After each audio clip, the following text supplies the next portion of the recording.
Vamos deixar uma coisa bem clara assim, já no começo. Esse vídeo aqui não é uma defesa do governo Lula. Esse vídeo é sobre presidencialismo, o sistema de governo que você escolhemos para o nosso país.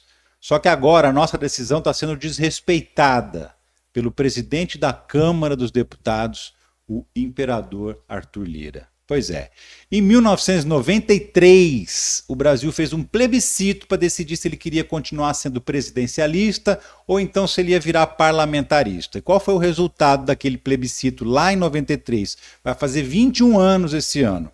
55% dos votos a favor do presidencialismo, 25% dos votos a favor do parlamentarismo e o restante brancos e nulos.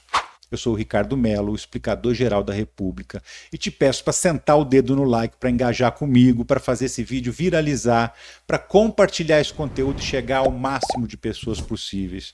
E olha, se você quiser e puder também, seja membro do canal, clica no botãozinho aqui, você vai ajudar financeiramente o canal a continuar existindo. Se quiser, pode participar do nosso financiamento coletivo, que está aqui, ó. Com essa chave aqui você ajuda esse trabalho a continuar existindo. Cada vídeo dá uma pesquisa gigantesca, viu? São horas e horas de pesquisa antes de sair um conteúdo aqui para você assistir. Bora lá? O primeiro-ministro informal do Brasil, Arthur Lira, que foi eleito deputado federal por Alagoas com 219 mil votos, hoje está fazendo chantagem explícita com um presidente que foi eleito com 60 milhões de votos do Brasil inteiro. E chantagem por quê? Porque ele quer dinheiro, mas não só dinheiro, ele também quer poder, ele quer mandar em tudo. E ai do Lula se liberar o pagamento de uma emenda parlamentar, por exemplo, sem passar pelas mãos, pela autorização, pela chancela do Arthur Lira. E ele não esconde mais a chantagem, tá? É a coisa mais descarada que eu já vi. Ele pega o microfone na abertura do ano legislativo e fala com todas as letras o que ele quer. Ele quer mandar no orçamento que pela Constituição não é dele, é do Executivo.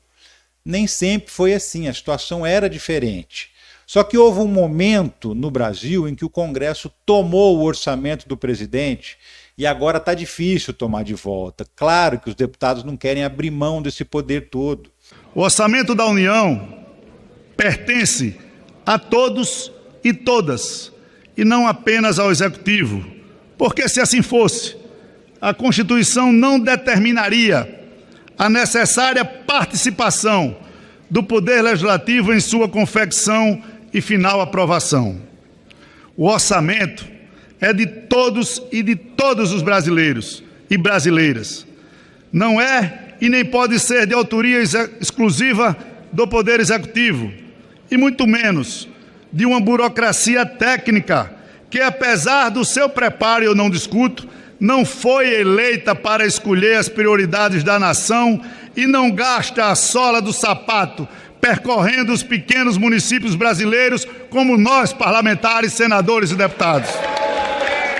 O que está escrito na Constituição é uma outra coisa. A participação do Congresso é para avalizar ou modificar com emendas o plano que o governo tem para gastar o dinheiro público. O governo apresenta lá o projeto de orçamento como quem diz assim, olha, eu pretendo gastar o dinheiro no ano que vem com essas prioridades aqui. Aí os deputados analisam, discutem, pode até fazer modificações, apresentar as emendas e depois eles aprovam. Só que depois que eles aprovam, quem deve executar? O governo. Só que hoje o que a gente está vendo? Uma coisa completamente diferente. O Congresso mandando diretamente em 23% do dinheiro que o governo tem para fazer obra. E qual é o critério? Nenhum. O deputado pode fazer uma ponte se ele quiser, porque é uma obra vistosa, né? E obras grandes, assim, que todo mundo passa e vê, dá voto. Aí ele vai lá, manda uma emenda, mesmo que a cidade esteja precisando de outra coisa, de alguma coisa muito mais urgente. Por exemplo, um deputado chamado Arthur Lira manda dinheiro para comprar um kit de robótica superfaturado para uma escola que não tem nem internet, que mal tem banheiro para os alunos usarem. Você lembra disso, né? Pois é assim que tem funcionado. E como é que isso começou, afinal de contas? Porque não foi sempre assim. Pois bem, para variar, essa desgraceira começou no governo Bolsonaro. Houve uma época, durante a pandemia, que o Bolsonaro estava fraquinho, estava ameaçado de impeachment por causa das besteiras que ele estava fazendo durante a pandemia. E o que ele fez para não cair? Entregou a chave do cofre público para o Arthur Lira, em troca do Lira, que já era presidente da Câmara, não tocar adiante nenhum dos centenas de pedidos de impeachment que apareceram naquela época. Foi ali, por exemplo, que nasceu o orçamento secreto. E dali em diante, ano a ano, o Congresso foi pegando cada vez mais uma fatia maior do orçamento para ele, sem nenhum critério, sem nenhuma prestação de contas.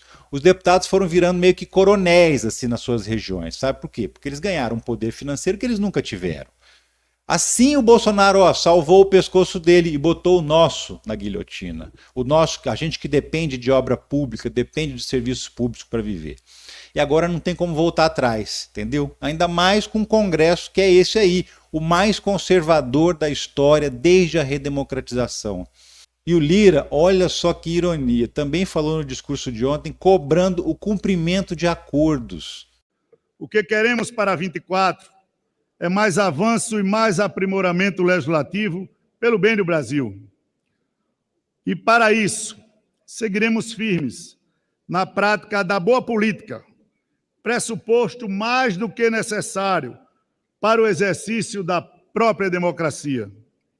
E a boa política, como sabemos, apoia-se num pilar essencial: o respeito aos acordos firmados e o compromisso à palavra empenhada. Aí eu me pergunto, de que acordos ele deve estar falando, né? Será que é dos ministérios que ele levou? Será que é da presidência da Caixa e de várias diretorias que ele também levou, sem entregar um voto sequer em troca disso? Porque se existe alguém que não está cumprindo acordos políticos, esse alguém se chama Arthur Lira, que nunca, que jamais está satisfeito com nada. Quanto mais você dá, mais ele quer. Quanto mais acordos você faz com ele, mais ele finge que faz acordo com você e lá na frente vai lá e descumpre.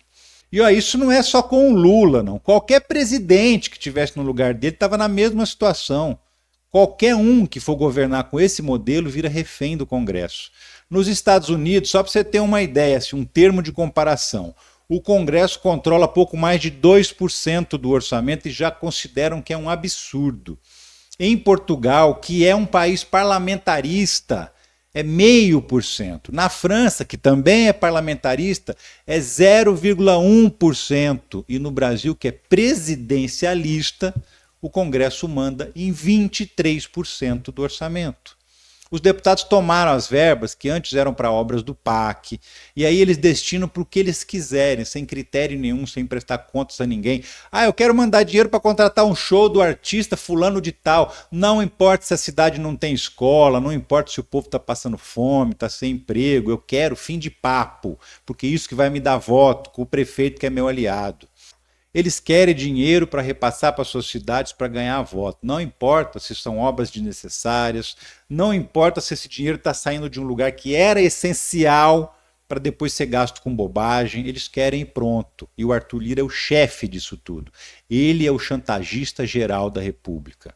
E o Lula está cortando um dobrado, está pisando miudinho para não correr o risco de ter um impeachment aprovado e o processo seguir adiante. Por quê? Porque esse Congresso tem uma maioria esmagadora de conservadores. 75% dos deputados são conservadores, gente que não gosta do Lula, gente que só está aturando o Lula, fingindo que é democrático e só quer uma chancezinha desse tamaninho aqui, ó, pequenininha mesmo, para tirar ele de lá. Ele faz um projeto e fala, olha, vai custar tanto. E o Congresso fala, não, vou usar esse dinheiro para pagar um show lá para o prefeito da minha cidade, porque o prefeito me apoia. Mas a cidade não tem nem esgoto, vamos fazer esgoto lá, que é prioridade. Não, dane-se, eu quero é o show, eu quero é uma ponte, eu quero uma estrada que passa na porta da minha fazenda. E isso inclui o ministro do Lula, Juscelino Filho. Eu quero um kit de robótica que vai ser guardado na gaveta e não vai sair de lá nunca, porque a escola não tem nem internet. Pois é, o Lira está jogando dinheiro público na lata do lixo, na nossa cara, descaradamente, sem vergonha nenhuma. E o que a gente pode fazer para parar esse cara? Olha, eu sinceramente não sei, porque o que poderia pará-lo são os inúmeros processos que existem contra ele lá no STF. Só que o Supremo não tem ajudado, né? Muito pelo contrário, tem ajudado ao Lira. O Gilmar Mendes, por exemplo, andou paralisando processos que andam lá contra o Lira. Ou seja, a única coisa que poderia ser um freio virou um acelerador para ele. A gente tem um Congresso ganancioso e irresponsável, um governo refém e um STF omisso. Esse é o Brasil de 2024.